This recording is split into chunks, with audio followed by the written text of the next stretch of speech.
Today's episode of the Outline Podcast is brought to you by Audible. The listeners of this show will get 30 days free and a free audiobook. To redeem this, go to www.audibletrial.com/outlinepod. Once again, that's audibletrial.com/outlinepod. Today's episode is also brought to you by Grammarly. Instant spelling and grammar built into your browser or your smartphone. Download the free software by going to www.getgrammarly.com/outlinepod. Once again, that's getgrammarly.com/outlinepod. Let's begin the show. Yeah. The Outline with Kevin Dwayne. Kevin Dwayne. Yeah. The Outline. With Kevin Dwayne. The Outline. With Kevin Dwayne. This is the Outline with Kevin Dwayne.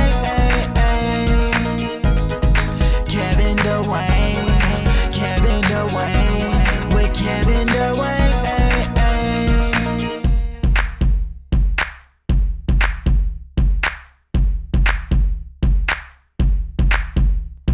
Hey guys, I wanted to give you a brief trigger warning before beginning the show. This week's topic is a little darker than normal. It's about death. It's about losing loved ones and the process afterwards, and healing, and what life is like once you go through something that can be very, very sad and transitional. So just FYI, it's not a completely sad episode, but there will be some triggers.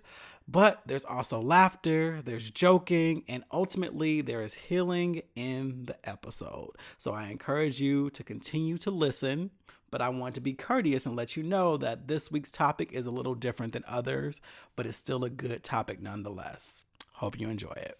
So I am sitting here with a previous guest that was on the show, and I believe she was on the show the top of the year. So, I mean, we're damn near at the end of the year, so it's a nice end up. So I have one of my best friends, Mwabi, back on the show. Hello. You have a couple of fans. I do. I've actually. Wait a minute. I was sitting with one of my friends, Drew, and I mentioned you somehow. I don't know if it was I was going through my pictures or something. He was like, "Oh, that's Mwabi. I love her. She's so beautiful."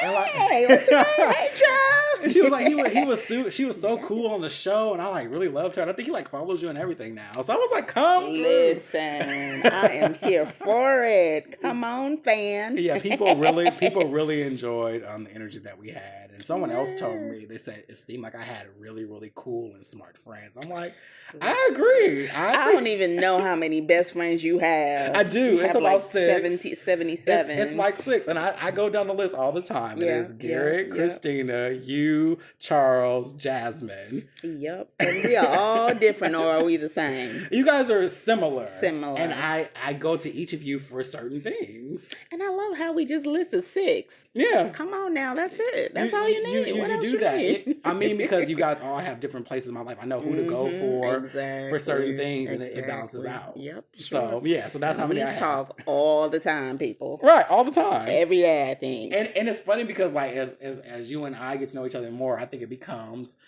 more vulnerable every time. It's like, I'm like, let's go to the next level. Okay. Let me just lay this out. Lord Jesus. Because you have to Iyanla. We are Iyanla up in here every time. Isn't it though? Our conversations are just straight up in there. Like we never talk surface shit. No. We go right to it. You have to have people that you can be absolutely real with. You have to. And that's a great segue to what we'll be talking about this week. So well, wait a minute before you do that. For because sure. I just have to let the people know, since we're out here putting stuff in the universe. We have recently decided that I am a Taurus and I need a Pisces man, Yes. which you are. Yes. But you know. Yeah, we know. We don't bat for the same team and all. So this is my new mission, right? Mm-hmm. Okay. I just had to put it out there. I'm gonna find me a straight Pisces Kevin. man. Yes. Yeah, it's a straight Kevin. Straight Kevin, Pisces, because we just get along so freaking good. I mean, Taurus, it's a great connection, and it's not even. It's just because of the balance of personalities. It's like we don't like you guys. You guys are natural leaders, and we don't mind being led. We just don't want to be controlled. Listen, so it's a difference. I texted you yesterday. I said I am researching. I literally was reading about Pisces man. Because it works. We don't mind being led. Yep, just that's don't what it just don't said. put us in a fishbowl. That's what it said. I'm like, okay, that's fine. And, listen, fishbowls are good. I can look at you all day. How about that? Yes, fishbowl. Yeah, you're gonna manifest it. Like Mwabi is the queen of manifesting things. A lot of my friends are. All my friends, we're good at putting things in the universe and making them happen. Before the show started, we had a brief conversation about some things that are brewing. We won't be sharing them yet, but just know things are brewing. And when you say to the minute detail, here it is. Yeah, I mean, I manifest. You gotta be real. Yeah, we need a vision board party. I do one every year. I know we're gonna do one. End of year. In a couple weeks. I do it every year. Yes, it's getting harder with new technology though because people don't buy magazines as much. Oh yeah. Now you gotta do it digitally. No, you have to cut it out. You have to feel the. Yeah, we're gonna figure it out. We're gonna figure it out. We're gonna do that. We're gonna do that. But yes, next time I'm on this podcast, I will give y'all an update on this man I'm manifesting. And just everything. And I was just watching a clip that now I just thought about. It was a clip of Nicki Minaj that someone posted. And it was like early in her career. She left a photo shoot because she said it wasn't to a respectable standard. She was all like, they had a $50 budget. And they had like some pickle slices there. And she's like, I treat my brand seriously. I invest money into my brand. If I allow you to serve me pickle juice, that means I have I have to sit here with this pickle juice. She's like, why? She's like, don't accept the pickle juice. This is true. And that's what we're saying. You have to manifest what you want and say, no, I'm not accepting that. This is what I want. Yes. And that's what we're talking about. You manifest it. Manifest. All right. We're going to give y'all an update. Absolutely. Stay tuned. We're going to find that grown 45 to 55-year-old man. I know. Everyone's telling me to be a cougar and go younger, but I don't know. But you need that intelligence, though. Okay, I think you had enough man children in your life. Okay. He said it. You need a taste of that grown. Ooh, child. You might need you an AARP. Listen, you might need pension. Listen, that's 70% of and I'm 41, folks. So listen, I'm just trying. I can be somebody's stepmama if y'all listening. Where's your daddies, your single daddies that have a pension?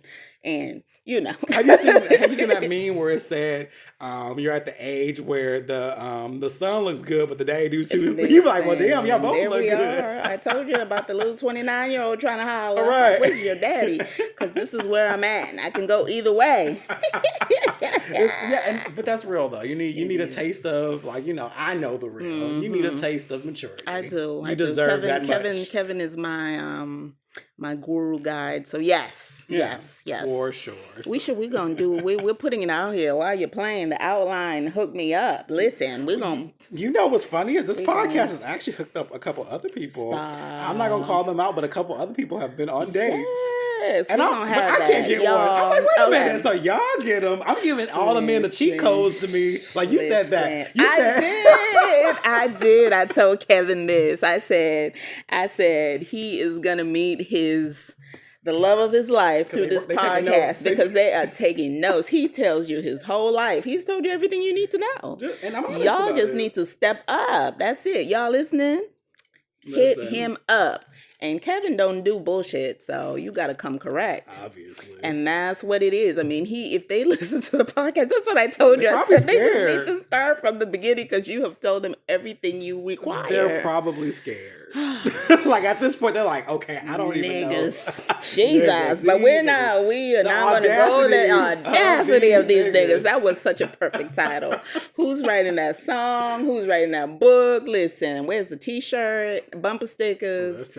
Apparently, it's gonna be me. Audacity of Apparently these it's niggas. gonna That be was me. such a good episode. It's And one of my faves. did I tell you I kept I was in there like texting you when I'm listening, like, I bet you he was this, and you're like, no, my story. Remember on your stories, I was like, he was. Oh no, This is a good time. This is a good time to talk about that. So I have to admit, I've smashed since that episode again. him. Yeah. So what was okay? Oh, he's not a listener to the podcast, obviously. Oh, but he okay. did hit me up again. We were chatting. He definitely came through, and it was a good session. Wait, are we talking about the one who asked for money? Yeah. Okay. He came back through, and it was better than the first two times. Listen, Struggle Dick is so good. I'm telling you, it's so good. It's so good. I love Kevin Dick stories though. The bike ride. Listen, yes, I think the that's bike one of ride. my favorites. Yes. That bike ride. Yeah, I never shared that. Yeah, I had someone ride their bike in the Oops. rain. I mean, it's fine. Yeah, no, I had. No, I feel like you said you put it somewhere. I probably did. Okay, all right. Yeah, Okay. yeah, no, that was I actually missed that guy. Listen, we need Maybe him he'll visit back. for Christmas. Yes, come on, holidays, Right, Thanksgiving. right. Wait a minute. Well, yeah, that's fine too. I need him to Thanksgiving. visit. That's a few weeks away. liked Let's him. go ahead and claim that. Yeah. That readily I liked available. him. I mean, he rode his bike in the rain here. Yes, listen, that's when you know that It's real. I've done some things. I've done some things for the Dick Challenge. Listen, for the Dick Challenge. He rode his Listen. bike in the rain. From that? And it was miles. He wasn't around the corner. No, Yeah, he came miles. in the so- rain. Phone Yes, didn't yes. work. Car wouldn't Ooh, start. He said, "But I Jesus, had to but see I you." had to have some dick. He was just like, "I had to see you." I said, I "Okay, love so it. listen." One thing you will not be leaving here is horny. You will be getting some right now. So I'm going to let you dry off. And you let me know when you're ready. Yes. So please let Kevin know if we need to do, because I know, everybody listens to this podcast. But It's building. It's a I'm lot working of, with the numbers. it's gay men, it's gay women, straight men, women, straight yeah. women. Y'all know somebody. Mm-hmm. Okay, y'all know somebody, straight Pisces man. Okay, we gonna figure this out, Kevin. I don't know when that episode is. 2018. Put on the calendar. Yes. We're gonna figure this out. We're gonna figure it out for sure. But yeah, that's a nice point. So today's show is going to be a little heavier, but not in a way that's going to be a downer. So please stick around. I think a topic that people avoid a lot because it's so dark is death. Death and dying. Let's put grief, dying in there, yes. and then ultimately the aftermath of it. Yep. So it's something I'm very familiar with. I've talked about on the show before. I went in 2012. I went through a hell of a experience with death. I lost my mother, father, and grandmother, and it was in a 3-month period of time. Yep. And there was a lot of changes that happened, things like that. And this year, you actually lost your sister. I did. Recently. Actually, 3 months tomorrow. 3 months tomorrow. And I'm shocked that it's been that long already. I'm listen. And so I spoke with Mwabi a couple weeks ago, really, and I was like, "Hey, when you're ready, because I know her, and she doesn't she doesn't have long processes. She's very logical and she's practical, and she won't allow herself to be in a dark place. But something told me, I said, this is the time to actually say this. Yep. I was like, when you're ready, I would like to have you on the show so we can talk about the aftermath of death and the processes you go through and just the different things that you have to experience. She was like, "Oh, I'm down. Let me know when you're ready." And it's therapeutic. Yeah. I mean, ultimately, it's therapeutic. And when you reached out, I started thinking about it, and I don't think it was too long after, because you moved here right after your experience, right? Yeah, my mom passed March 27th. And then my dad died June 4th. My grandmother died June 15th, 16th, something. It was like in this 2012, right, and you moved. And I moved here in June. My grandmother, my father died right around the time I moved, and then my grandmother died like a week after I got here. Wow.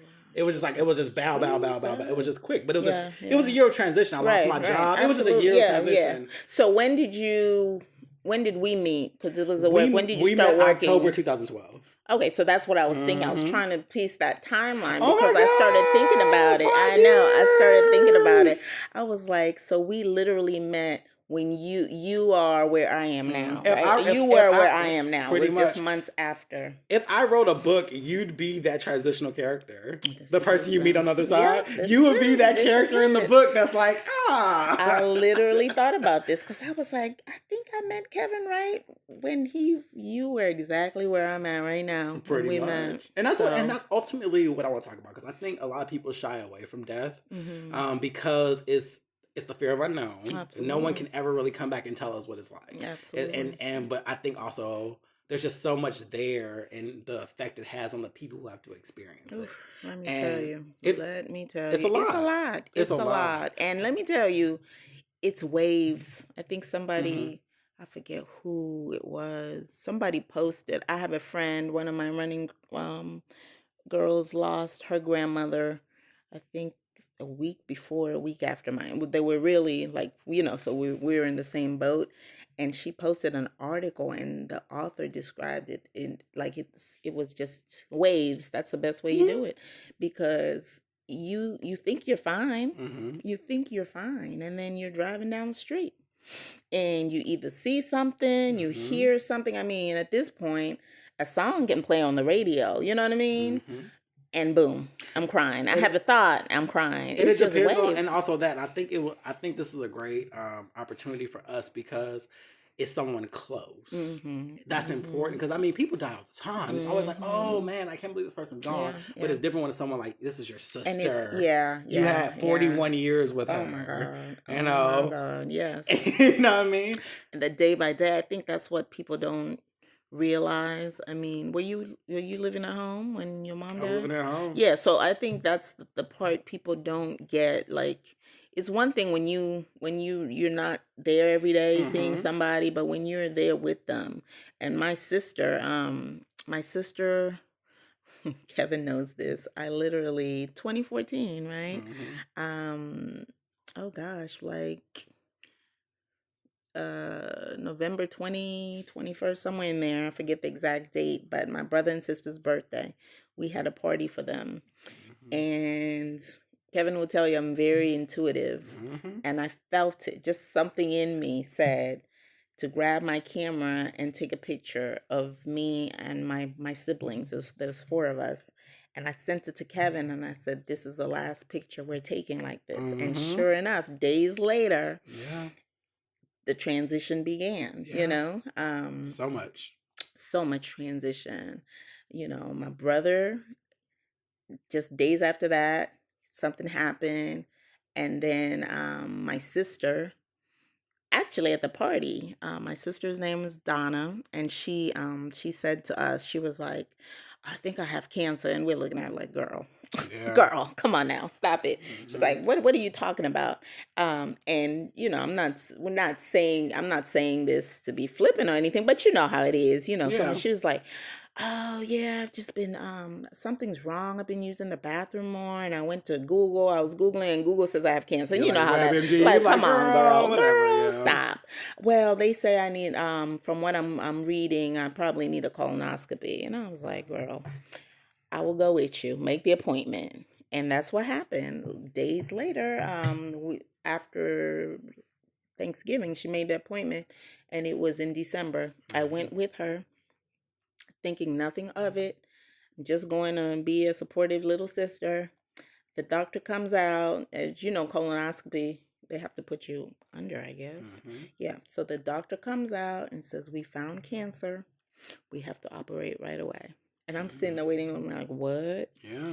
What? So that's where it began, December 2014. And I remember you came over. You bought me a journal that I still have that had all the words on it, like all the positive words. And you also bought me the gift of thank you, the thank you card. Yes. When I tell you, I wore those out every chance I got. I'm gonna give you the thank you card. Listen. You came over and we talked about it, and you were telling me about, like, I don't know about you were venting to me, and I remember. It was kind of that beginning phase, and that was 3 years ago. That was 3 years, exactly. But 3 years it was ago. still the unknown, and it was very much like, you're like, I don't know. She's already talking to me about her kids. I don't know about this, and we just had a heart to heart about it, and that was the beginning of it. That was the beginning. It went. I will say this about my sister. I mean, she taught me a lot. She was the firstborn, 3 years older than me. And So young, when though. when we left, she was actually the age I am now when she got diagnosed. So she was 41, and she didn't feel sorry for herself. Oh, yeah, she was a that was fighter. just, when I tell you that just spoke so much to me. I mean, you have two options when you receive news like that. You either get under the covers and say, "Woe is me," or you say, "This isn't going to Did get y'all go me." get your nails done or Listen, something like that's that? what I was gonna say. She literally, we left the hospital, and thank God, because I was in transition from my job, right? So I was actually free. So those first 6 months, I was with her every day, How helping her about out. that was actually Listen, organized by the universe? God wink. When I tell you, when you look at how life happens, because you were under a lot of stress during that time. Oh my God, a lot of stress. Because of the transition. I'm like, listen, I remember that. But Yep. then in hindsight, It look worked at out how that perfect worked out. because I made that decision. I was under a lot of stress. I made that decision to not be under that stress anymore and to regroup. And by making that decision, it literally was days later. I was there for my brother because I wouldn't have been able to be there because of the job. And then I was there for my sister. So God, listen, God. All I of have that came nothing. from what needed to happen. That needed to happen. And But see- she took me to the she asked me when I was driving her home after the surgery, after everything, they're telling us you'll need chemo, da da da da, that whole thing. We're already in shock. And she was like, yeah, can you stop here? And I'm like, what? What do we need? Just right here. I need to go see my nail lady. And that's what happened. My sister she had her eyebrows tattooed on. She's one of those people. She had her lashes. I mean, until she died, she had a lash extension. She did not play. She went in there. She said, I need my nails and feet done. Like right after her cancer surgery. And that's what she to did. herself, I'm still living. I'm going to live my life. She sure did. And we started chemo, I think that January, that was, so we were in 2015 up until July, I think. She went through chemo and radiation. And you wouldn't know she was sick. Like she literally, we would go, I think we used to go Thursdays for chemo, stay maybe 4 hours. And then she had a pouch that she would bring home, and the medicine would go for 48 hours. So Saturday that would end, and then we'd take it off. And then she'd be down Sunday, Monday, and by Tuesday she was back at it. I mean, you would not know. She was out driving herself, doing everything. Nobody knew she was sick. She would joke under your statuses. She would still leave comments like nothing. Nobody knew she was sick because she really. I think there's studies done about it, that it's your attitude. When it comes to cancer, it is about your attitude. Absolutely. It's if you sit there and say this is the end, you deteriorate faster. And I had to ask you because I'm like, she looks great. I was like, so how's your sister? You're like, well, there's ups and downs. I was like, I would never know. Yeah. So she I don't think we said what she had. She had started off stage 3 colon cancer, which is on the rise right now. So I need everybody listening to please pay attention to that. It is on the rise in women. When my sister got diagnosed, they were stumped because she was 41, she was female, she was African American. All those things weren't what they had seen. Right. Colon cancer is 65. It was 65 and older, typically white men. So it was she just didn't fit any of this. We had no family history. So we had no idea where it came from. And what her symptoms was more frequency using the bathroom. She noticed her bowel movements, and then she had blood in her stool, I believe. That was her symptoms. And she self-diagnosed. She literally, as soon as she felt the change within a month, she was Googling, and then as soon as she could get that appointment, I would say within a month and a half, she was in a doctor's visit. And she knew her body. And She we knew talk her about body. and we talk about that all the time. I Yep, mean, side note, Mwabi is also how you classify I vegetarian? say vegetarian, Fair enough. Because I can't get rid of that egg. Yeah, she's elevated vegetarian is what we'll call it. And so we're always talking about knowing our bodies. And so we know when we eat something like, I don't think they were telling the truth about this. This is not right. We'll do that. I should have gone to the restroom already. We have these conversations. You know your body. And when I tell you my body now, if I do not use the restroom, it's like something's wrong with me. You know. It's the means of getting the toxins out your body. Absolutely. I know my body, and then I know too what I'll eat. Like I'm so in tune. I know I'm like, oh yeah, we shouldn't have ate that. That's not it. Doesn't work with me. That's not it. And so she knew her body. She She's like, did. listen, right. She knew Let her me body. figure out what's going on. It's important to be in tune with that, and not normalize dysfunction. I was telling Sensei Raven the other day. I was like, for the longest time before switching my diet, not to be like TMI, but it is what it is. Well, listen. Like frequent bowel movements are just normal to me. But like I'm talking about like diarrhea or you just like whatever. You just you normalize it, but like no, it's not supposed to be that way. Absolutely. That's your body telling you, okay, I can't process this. Do you know that there are people on this earth that don't know that you have to have a bowel movement every day? They don't go for like 2-3 days. Yeah, and they think it's normal. Yeah. So I think that's we do ourselves a disservice. We need to talk about these things. Listen, the cancer is on the rise, child. Important. Get that stuff out your body. Because it's toxic. You're eating foods, but then whatever it doesn't take as nutrients is getting rid of. That's how you and remember how I started, did we discuss how you started your vegan journey? Did you just decide one day? Well, remember I did the challenges. Like last year I did like a month of veganism. And then my other best friend Christina, she's been vegan since 2009. She's an OG vegan. Right. She is cleared on all fronts. She know all of it. Right. So over the years, we would always talk about it. And then I decided to do it as a challenge for a month. And then you just that was November of last year. And then this year I was like, you know what? I can probably make this a full-time thing. Yeah. Because everybody, when we say that, because I started June. I started June. Okay, so that was right after you. Yeah. So a lot of people are like, did you see What the Health? I was like, no. And you get lumped in with it. Yeah. And I was like, no. But remember, for me, it was Dr. Romeo Brooks. Remember I told you? And I heard he was on Layla Ali's podcast. Which is a great podcast. Isn't it? It's so good. She said, and it just stuck with me because like you, I used to do the same. I used to, and it's so funny. Facebook's always reminding me of the things, because I used to do weekly. I'll do it for a week. I'll do it for a month. Meatless Mondays. Yeah. And so I was like, okay, so I've been doing this for a minute, right? So, but he said on the podcast, he said, whatever you don't eliminate is what turns into disease in your body. And something about that just stuck with me. I was like, he said anything. He was like, if it goes to your bones, that's arthritis. If it goes to this, So I was like, he just broke it down in a way. And then I started thinking about it, and I was like, you know what? When I eat fruits and vegetables, I eliminate with no problems. And that's how it started. I was like, let me do it for a week.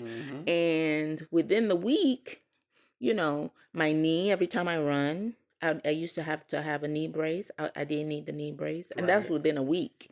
My circulation was better. I said, listen, we're doing this. And that's how it. And I remember because you would be like 3 weeks, don't miss me. Right. 1 month, don't miss me. 2 months, I know. So here we are. I think I don't miss it at all. I really same don't. here. I mean, if anything,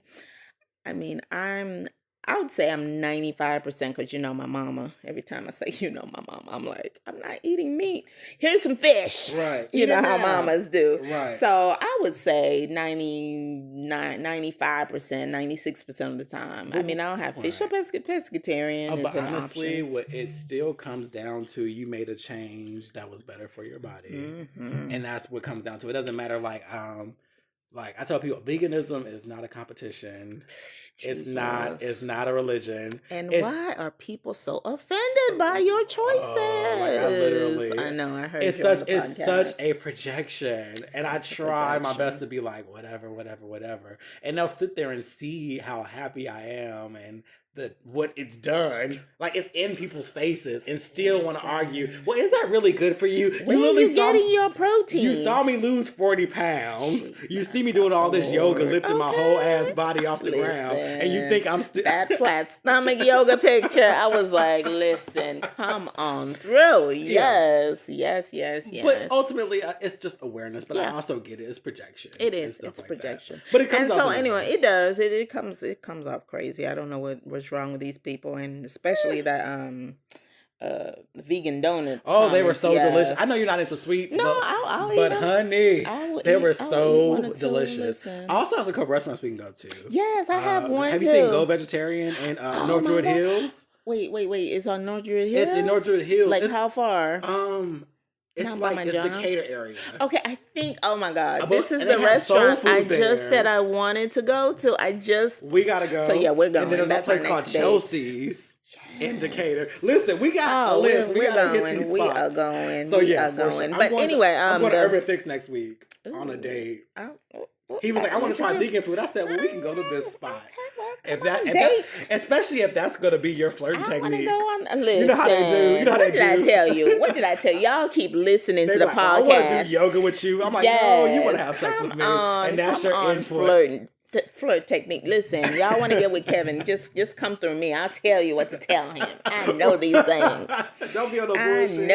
I know what he wants. But yeah, the food aspect, I brought that up because that's ultimately what's causing cancer. Mm-hmm. I mean, yeah, it's the food because 2014 my sister, they were like, what is this? We've never seen this before. And then the day before she died, I was getting an oil change. And Kevin knows I don't do TV too much. And the news especially, I can't. I just, my spirit, I can't take it. So I was in the waiting room to getting an oil change.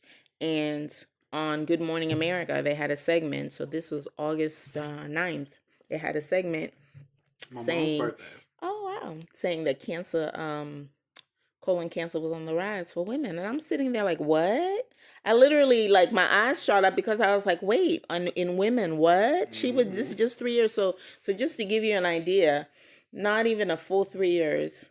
And it went from, we don't see cases in women, and now it's on the rise in women, like rapidly. So that's one thing Kevin and I always talk about. When you can change something, I mean, if you can avoid some kind of illness from what you eat and exercise, then please do it. I mean, we have that ability. And there's no problem. There's no promises, but there's so many things that show you it works out. And speaking of, Mwabi sent me a text yesterday asking about the lipoma on my head. Mm-hmm. And it actually, I talked about it on the show. You know, it's actually shrunk. That. Yep. It's actually smaller. It's still there. And it was so visible. It was so visible, but it's actually shrunk. I can actually take direct on photos, and it's not there. And that's why I brought it to attention because wonderful Facebook memories. Time Hop. Is it still Time Hop? It's still Time Hop. Yeah. Okay. So it popped up, and it was a picture of Kevin and I. We went running. Do you remember? I remember this picture? Yeah, we went running. I think it was Thanksgiving, or it was around that. Yeah, it was around that time period. So we had gone running around my neighborhood, and we took a picture. And so as soon as that popped up, it was 4 years ago. Oh, it my popped God. up, and it's like that's the first thing I did because Kevin's face was so different. I took a side by side. I had to do it because I was like, oh my gosh. And I sent it to him. I said, is it gone? Right. And because you can't see it. Yeah. And you're like, well, you can if you I was like, Kevin, you can't see it. And I was like, it's definitely, it's shrunk. Trust me, I see it every day. I'm like, oh, it's getting smaller. But that's because I've lost weight in the eating and everything. It does alter your body. And I know food is such a sensitive topic to people, but there is a connection to what we eat. There is benefits. there are benefits to it. And you can prevent it. And speaking of that, I kind of I like the contrast between your experience because you watched deterioration pretty much. And my mom died suddenly to us. But here's the thing though, she knew. Oh, wow. And I don't know I know it probably breaks HIPAA laws, but her doctor was like, well, she had heart disease and she actually had an appointment that day. Oh, wow. You know, she was supposed to go to the doctor that day because she was having, but my mom was a strong woman. She didn't I don't think I even know. Oh, okay. Did she have a heart attack? She had a heart attack. At the house? But she had, at the house. Okay. And it was, but yeah, she had heart disease. And she knew, she was fully aware. Wow. But my mom was the type of person that she didn't want people telling her what to do. Yeah. And so she just kept it to herself. Yeah. You know, and so it was sudden to everybody else, but come to find out, she knew. And then on top of that, we couldn't find any of her clothes. She had gotten rid of clothes. She had gotten rid of jewelry.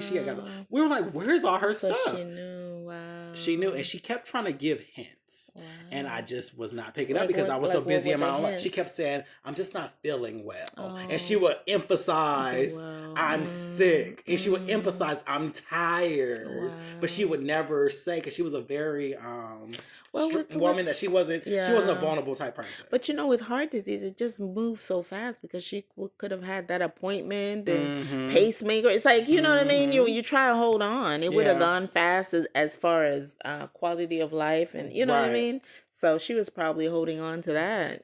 She knew what it would mean. But she was also, my mom was under a lot of stress too because she was taking care of my dad. He had brain disease. See, he was in the hospital. He was actually paralyzed at that time. Like he was at this point, his memory was gone. Oh, wow. He was bedridden, and she was taking care of him. So the morning she died, she got up, she changed him. It was like 4 a.m. I mean, we're just piecing things together. Right. She changed him because I forgot how we got. I think from all my nephew being there and stuff like that, she changed him, and then she sat on the couch and she went to sleep and passed away on the couch. Oh wow!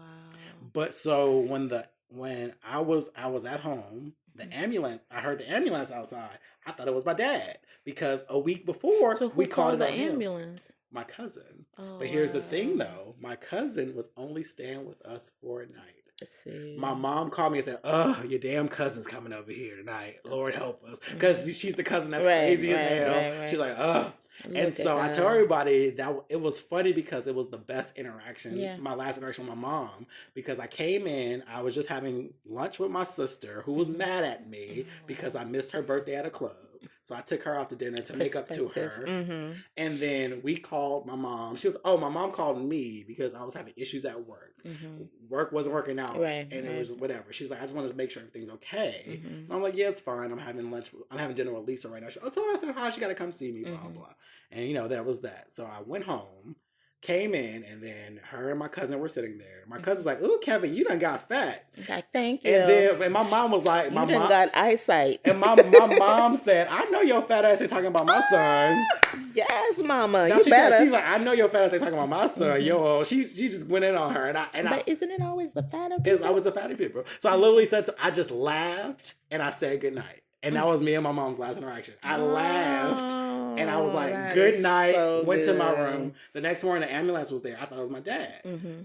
A week before, we called the ambulance for my dad. So I was like, oh my God. So I get on my shorts. I go out to the living room and then I see paramedics and I'm like, why are they in the den though? I'm like, he wouldn't be in the den. And I see her feet. Oh my God. It's like, okay.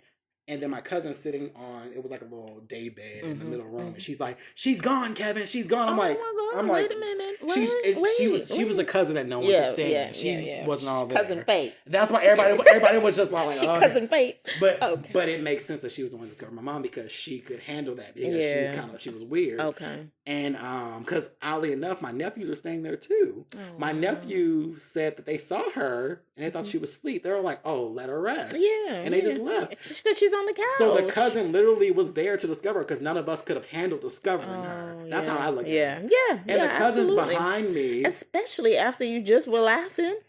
Yeah. Just laughing. You wouldn't have been able to. So she was there and she was just like, she's gone, Kevin. The paramedics like trying to talk. He's like, are you her son? I'm her son. Blah, blah. He's like, well, it appears she had a heart attack probably a couple hours ago. And yeah, she has passed on. And You can't process. I was just like, how do you and process? all I did was turn around and like my cousin is just like yelling, Kevin. I was all like, I remember saying, shut the fuck up. Right, I literally said, shut the fuck up. I told you what I was gonna do, didn't I? Do you remember this? Yeah. So I remember going to the room and just falling down and just crying. And then I just started calling people. I'm just like, I don't know what to do. And then like we talked about on the Just Show Up episode. From that point over, my friends just took over. They were like, we got you. And they left their jobs. That picture is so powerful. It's so powerful. And when it was sent to me, I did not want it. I was like, you're like, I deleted it. You're. It takes a while. Yeah, I didn't want it. You can't. I was like, don't send me anything. And now I asked her, I said, do you still have that picture? She was like, let me look. And she's like, here you go. I was like, oh my God. You have to be ready for it, and people have to respect that. So I'm glad that they did, because I remember I had a plan. So basically, my sister was fine. She went into remission middle of 2015.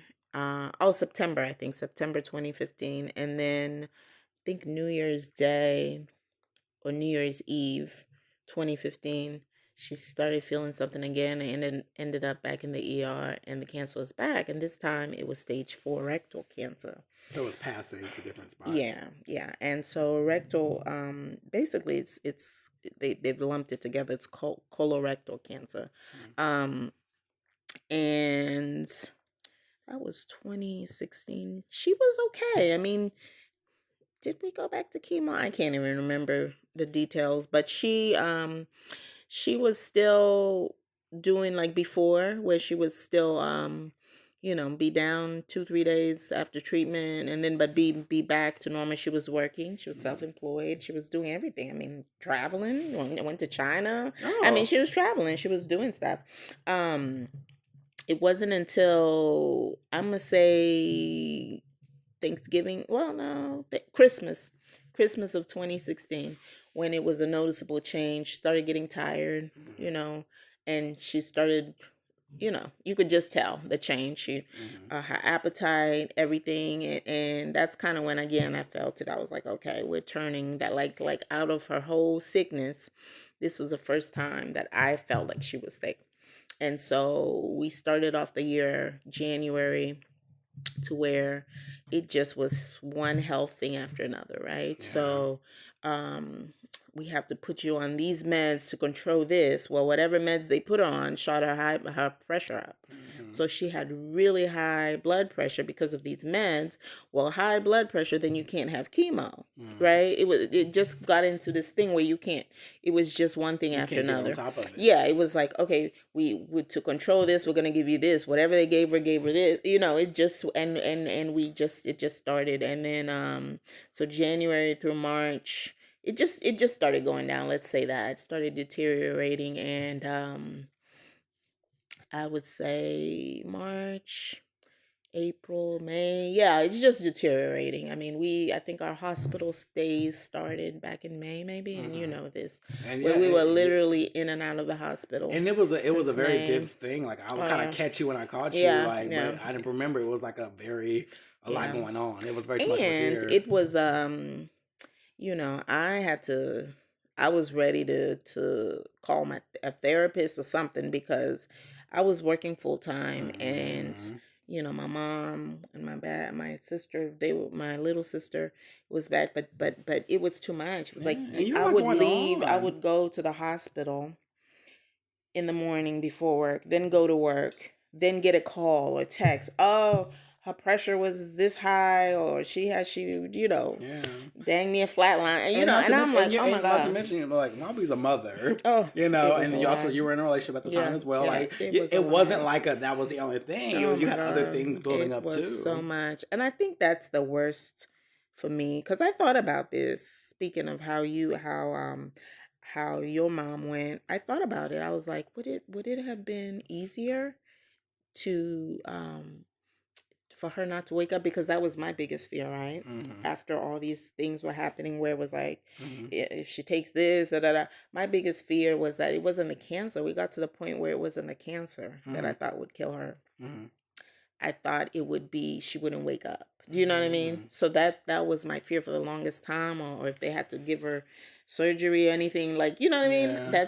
So I had thoughts about that. I was like, well, What's it? Yeah. is it, what's better? When it's quick? Yeah. Is it, can I process that better, or is it when you watch it? I mean, Well, I watching think someone deteriorate is it's not good. terrible. And There's I nothing was better. seeing- I know the answer. you- There's and nothing better. And you were very vulnerable during that time. Well, you were very transparent is what I'm looking for. I remember you saying, like, this is hard. Oh my God. You were watching it Never happen. seen anything like it. And I wouldn't want to see a loved one go through exactly. that. I have both my parents still. This was our first loss. Yeah. 4 siblings. She was the oldest. I mean, we lost. My grandparents are all gone, but my grandparents lived to their 90s. And see, you know what I'm saying? And it's funny, I got a little taste of, because it was, like I said, in a 3-month period. My mom was the biggest shock, and it hurt the most because that was my mom. I was a mama's boy all day. Absolutely. I expected it of my dad because you've like been even watching it. it was kind of like that. And honestly, I knew when she passed, it wouldn't be long because he had a look in his eye because he couldn't talk, but he had a look in his eye like he knew she was gone. Because the way I can't even describe it to you, but I remember going in that room and looking at him, and he looked at me like, "Don't worry about me. It's about to be." Because he actually he died when I got here. As soon as I touched down, I got a text message which made me mad because I'm like, you couldn't call me to tell me. I had to find out on a text message, and I found my grandmother on Facebook. Stop it! What is wrong with people? I had to find out on fucking Facebook that my grandmother died. So you flew back twice? Yeah. Oh my! And actually, no, I didn't. My dad, his son from his first marriage, pretty much got the body. He got a power of attorney like a day before or a couple days before he died, and we don't know where he's buried. Oh my we don't know. Was he around for the illness? Nope. He took away. Basically child, all that pain. That's where we need to. All that you left my mom. He pretty much.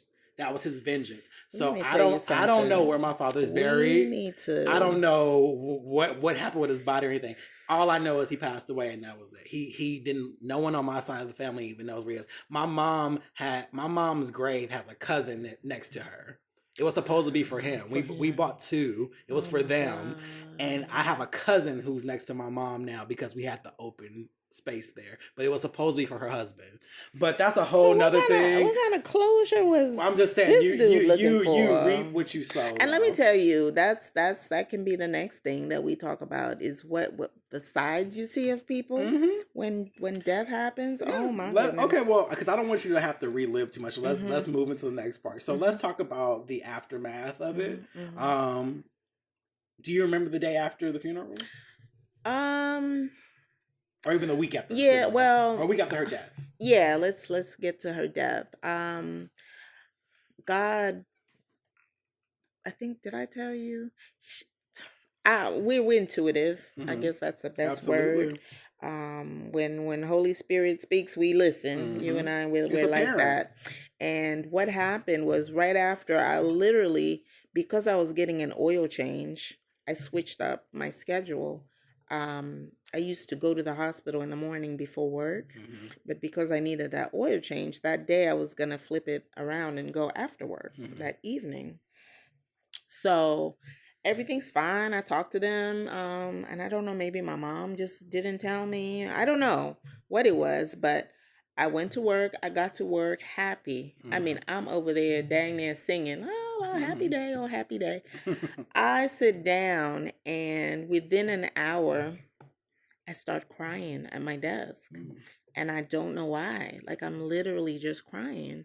And I said something, I just felt it, where I was like, I can't be here right now. I need to go and be with her. So I told my manager and a friend of mine, because my son and I were sharing a car. So a friend of mine, and again, thank God for good friends. I don't even know how we started communicating. I think she was checking on me. Because I think I was gonna wait. My son got off work at 2:30, so I was just gonna wait. But she happened to be checking on me or something, and I was like, I don't know what's going on. I'm just crying. And she was like, where are you? She worked around the corner, and she was like, I'm coming and get you right now. So we go to the hospital, and Kevin, I'll never forget. I walked in, and I wasn't expecting that. She had a dialysis machine at that point. I mean, her body was shutting down, kidneys, everything was just shutting down. So they had put on dialysis. And was it that day? Or was it a few days before? It's all running fuzzy, but she was in that bed screaming Mm-hmm. from so much pain. Mm-hmm. They were trying to, a feeding tube. They're trying to put a feeding tube down her mouth. Oh God. Yeah. And she was screaming, and she still had this strength where people were trying to hold her down, and she was fighting them. And oh God, That's painful. Jesus. Just the pain she was in. I'll never forget that. That's gonna take a while. Yeah. To get out of my head, but she was in so much pain, and I think they had to stop the morphine to do the one of the things, dialysis, I guess. And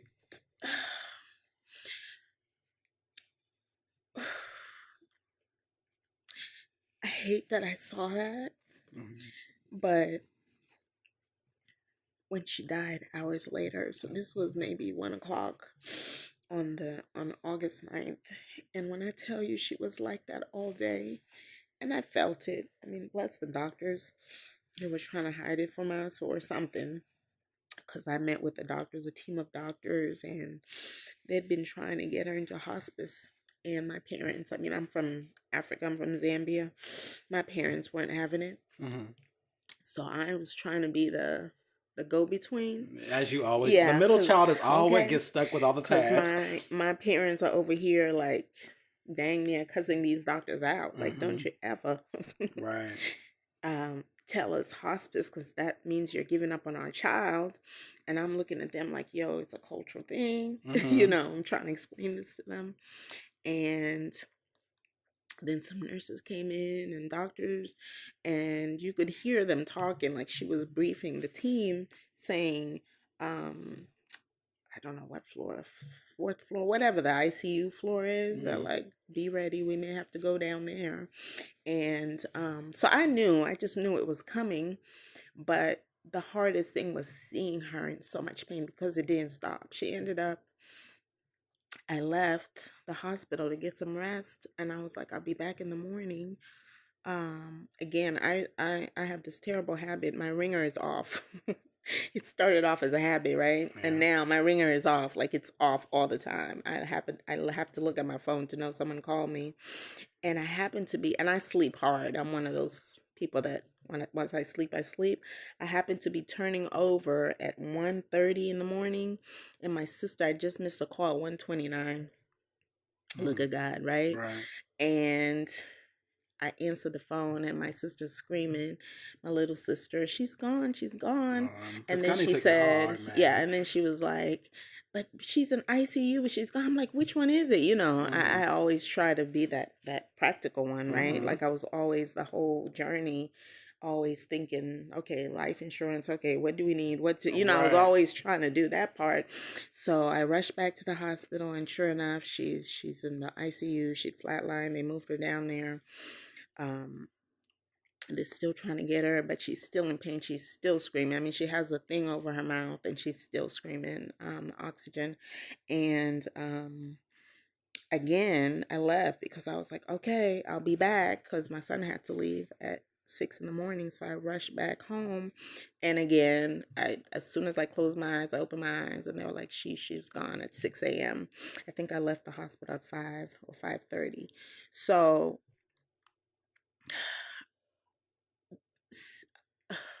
seeing her in so much pain, I was relieved. As sad as I was relieved that she wasn't in pain anymore. But of course, death is death, you know. So that was difficult. And then, like I said, this was the first time this has happened to my family. So, you know, have to look at how my parents are handling it. This is their child. And you have to look at her children. Yeah. And she has young children. Yeah, she had 3 children. Because the youngest is 4. 4. Yeah. She had a 19-year-old. So I think what I remember most about the next day was her daughter, telling her daughter. And I'll never forget, her daughter went ahead and went to school. And I remember a friend of mine when we were younger, she said her mother died while she was at school. And she was walking home from school. And some idiot she was going through a shopping center and was like, "Oh, your mom died." Yeah. Yeah, that's how she found out. So, you know what? Listen, there's some idiots in this world. That's a good transition. Can we please talk about the idiots? Because we talked about this. The idiots. Funeral planning process. Oh, Jesus. That's a whole new monster right there. Okay, let me tell you something. I've never seen so much fried chicken and fish and plates and everything. People you have not seen in forever. People you've never seen before who want to come and tell you all these stories. You're like, who are you? And where have you been? And they magically appear at your house like an hour after they're gone. I'll tell you. My mom died. Literally, that body barely left the house. All these people just started showing up. The house was full.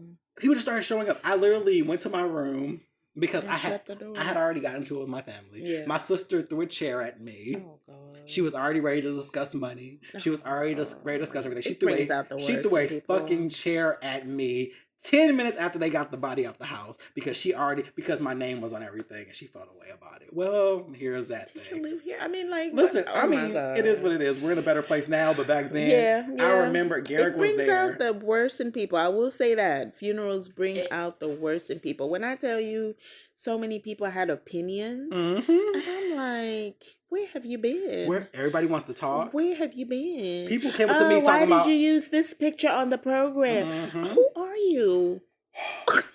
Baby, when I tell you, that program cost me so much money because all the changes that I had to make. And then here's the thing: at the end of the day, everybody agreed with what I wanted originally. And I was like, so you guys put me through all this hell, all these changes. Can we just discuss that we should be grieving? We should be grieving. Sad. If anything, we should be laying on our beds with our feet up. We should not be fighting with people that don't matter. It was so tough. And then on top of that, I think it's also people are coming to me trying to settle debts they had with my mom. They're like, you know, she borrowed this money. I said, well, guess what? Well, you know my just story. Like Sally Mae, it goes away, child. I told you what happened to me. That hurt me the most. But that's people are something. People are something. So my niece, that's what rings out the most to me because I remembered that. My friend telling me that.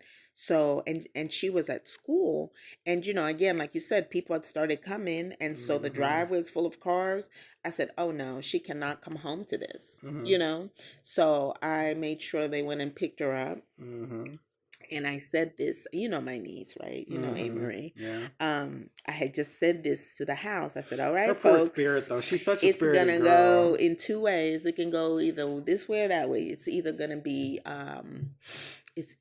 be, devastation or we're going to get a performance.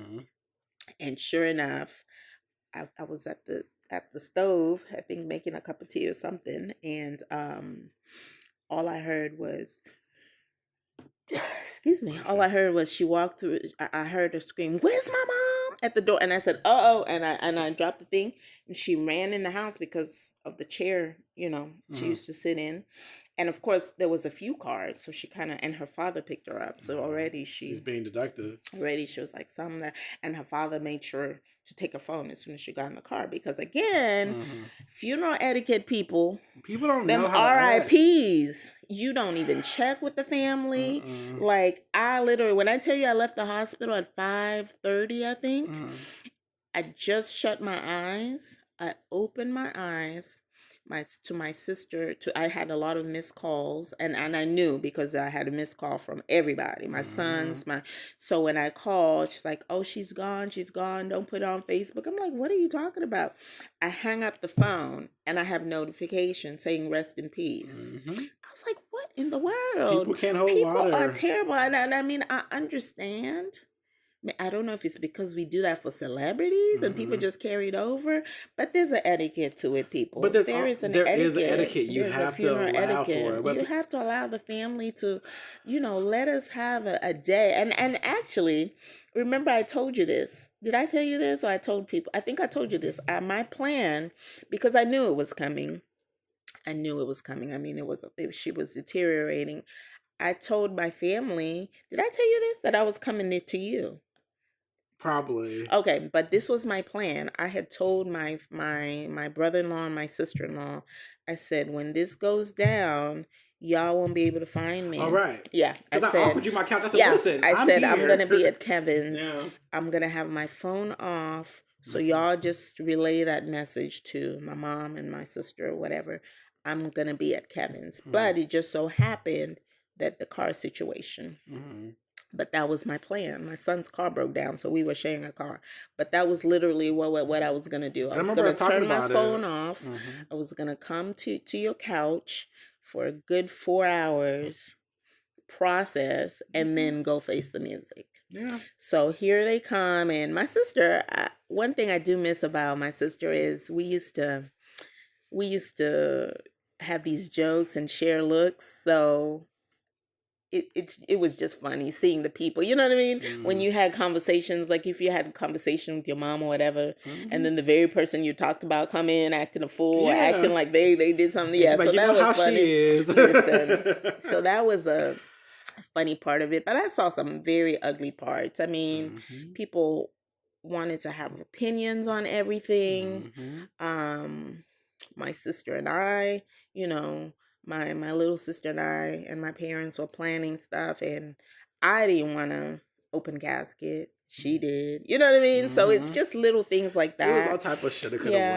But ultimately, I stepped away. I said, listen, y'all do what you need to do. I tried my best, and for the most part, I did. And I remember I just kind of let my sister lead. It was funny. The money was in my name. But my sister pretty much ran the show because I'm not a confrontational person. Yeah. But I certainly grew a backbone. I became so the person you guys hear on this podcast was actually very much born the week my mom died. Wow.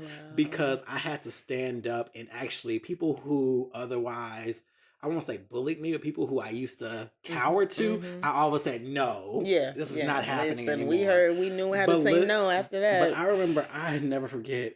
I went to that damn funeral home to view my mom's body, and I didn't know who she was. Wow. My sister sent a beautician up there and cut all her hair off. My mom had hair down to her back. And my mom had a beautician go. She was like, "Oh, she used to love shortcuts." When did you last see her? Oh, okay. And I didn't even know. I got up there and she had on this ugly ass polyester suit that my aunt bought for her. And I was like, who the fuck is this? And I literally looked at the card because there was a big picture of her. I said, okay, it says Susan James. Okay. But who is this? I'm like, who is this crackhead in here? Ooh. Because, the body also deteriorates. Absolutely. I didn't recognize her. And Christina, Lord, I love Christina. See, Christina, that's why I love her so much. She was with me and she was looking at me like, oh, boo. And it was a moment for a dark comedy. Right. Because we were both like, what is this? What was it, 6 Feet Under? Yeah, was y'all up in 6 Feet Under? It was a dark comedy moment. I said, that ain't my mama. I was like, so it'll be a closed casket because I'm done with this. It was a day for the funeral. I said, I'm done with this. But I will not let this be the way that people remember my mom. But they could come to the viewing. And I left that day. And she was just like, do you want to talk to? I was like, I'm not talking to anybody. Yeah. It is what it is. Yeah. It's going to be a closed casket. Yeah. But I remember all these decisions were made, and it was literally just because everyone's projecting their hurt and their thing and their relationship. Yeah. And it's said that the person who has the worst relationship with the dead is going to act up the most. The most. Baby, that is real life right there. That was the truth. And even the funeral had a couple gags. When I tell you, people were just hopping out of their seats to get on the stage to talk to. Who are you? They weren't on the program. And I literally had to get up there and go escort people down. Wow. And it was a very interesting thing, but it ended up being a very beautiful service. Yeah, and then are you familiar with you've seen him before. His name is Stevie Mackey. He's a vocal coach. He's on The Voice. Oh.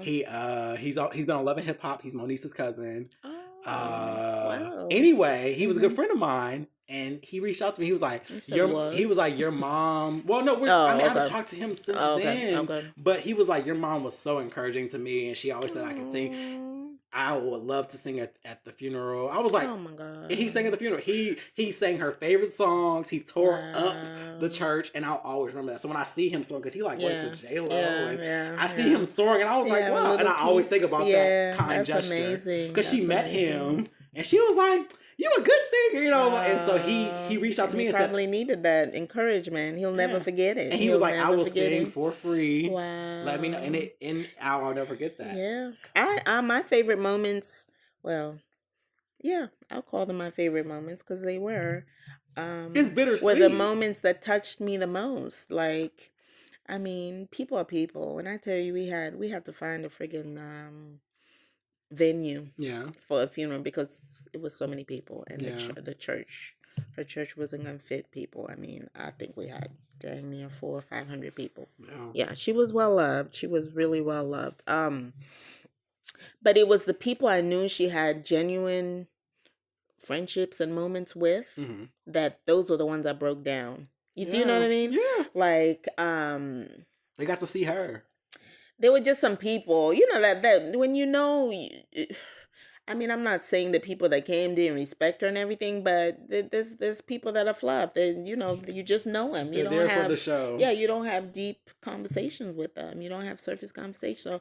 So the people that I actually saw at the hospital, I mean, heck, we were at the hospital for months. So those touched me because I was like, okay, they saw the battle. And then again, even when we were in and out of the hospital, she was still funny. She still fought. The doctors were like, we can't, there's nothing else we can do. And she was like, no, I'm not ready to go. I'm still fighting. So the people that saw that spirit, and then her babysitter showed up and I just started bawling because, and then I remember the moments, so it was moments like that I could relate to something tangible for her. Those I really enjoyed, or I mean, everyone had a story and they were genuine, but then there were the ones where you're like, stunt queens, everyone has those where you're like, all right. Because there was one person, it was one of my brothers, his ignorant ass. For coming. He kept popping up on the stage and sharing his story. He in there cussing in the church. Not that I care that much, but it was just humorous. He was like, I just remember when she was like, pull your pants up, nigga. And I'm like, oh my God. And like he's crying. It was funny as hell though. And so he's like, there was a lot of laughter at the funeral, and I think she would have enjoyed that. Yeah, my mom hated boring. She was like, I cannot say it. And can we discuss the whole projecting thing where that's how you get down, right? That's how your family, if your family does something a certain way, that's what you do. I had people like my nephew, I mean, my sister you met her. She was the life of the party. She loved it. She always had dance parties with the kids. And so listen, her kids lived a good life. Okay, we I remember the diva party, the limo. She did not play about those kids. We had the what do you call it? We called it a celebration of life. We said we didn't want to be sad. We said this. I mean, the program says celebration of life. We're celebrating her because her funeral was. She died. Was that a Thursday or Friday? I don't know, but her funeral was a week later, so it was a good 7-8 days later, right? So we had time to process and everything, and the funeral was sad, but afterwards I'm thinking of the kids, and we know how she want to remember their mom, so the kids danced and stuff, and so of course I posted that to my Facebook, like she loved to have a dance party. We're dancing for you, girl. I remember they come. We talked about how dare you do this? Who are you? Did you know her? Did you know what we did? And why won't you just shut the fuck up? Did you know what we did? That's how I talk to everybody at grandma's funeral. I was like, what you're not gonna do is tell me about my motherfucking mother. Who are you? Bitch. Like I was in rare form. So, no, but you know what? It puts you that. I feel the same way. Something changed in me. It put me that way because I just didn't have time. I try to be cordial and nice, but it got to the point where I was just like, I just went mute on folks because I'm like, look, I can't. This isn't your opinion. I would never go to someone's house when they're grieving and tell them what to do. Yeah. Like Or who what they're does doing that? wrong, or where they went wrong, or what you should have did. What are you Excuse talking me? about? It doesn't change the fact she's not here anymore.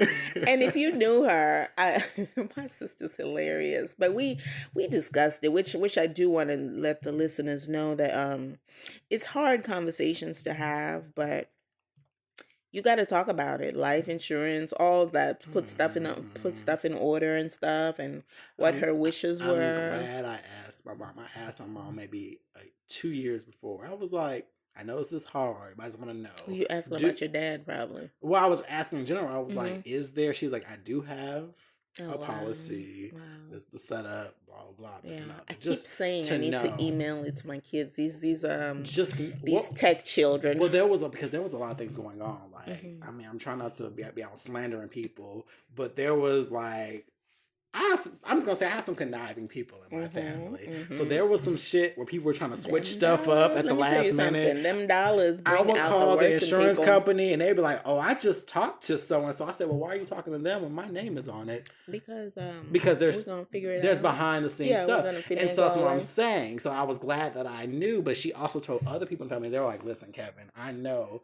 because my mother wasn't my biological mother, right? So that was ultimately the drama. Her own kids weren't on anything, so but that was for a reason, obviously, and she left it to someone who actually wasn't her son. So of course it became, let's go after Kevin. So that was the thing, and so all that projection, all that built up pain they had, and listen, I won't devalue their pain. It's a real place. It's pain, yeah. It's a real place, but don't take it out on me because I didn't ask her to take me in. I didn't ask her to adopt me, and she took you in as a baby. But I'm grateful that she did, and I lived a great life. But don't think I didn't love her, and don't think that she didn't love me. And she made that decision. She was a grown woman, but she made the decision. But even more though, the gag is 6 months prior, she actually made a change where she changed the percentages because some people had pissed her off. She's like, and how they were acting. Yeah. She had just made a change. It was actually a little more divided. Wow. And she was like, oh, let me go ahead and remove you. So it was a gag. It was a gag. My mom was always ahead of the game and hilarious. And in depth, she was still funny. I said, oh, I see what you did there. She said, I'm going to keep you laughing after I'm gone. And speaking of that, because you talked about this, how people never really die. I feel like it's a transfer energy. And sometimes you can just be out somewhere and you'll be like, that's my mama right there. Can I tell you the morning? I want you to. The very morning,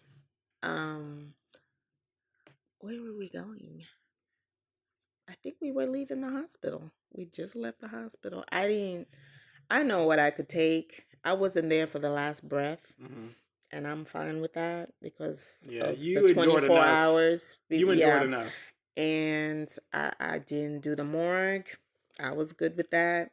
I didn't even want to do the open casket. Like I was so you guys good. You guys did have open? You know, there's some battles you can't fight. I said, it was 3 against 1. I said, go ahead.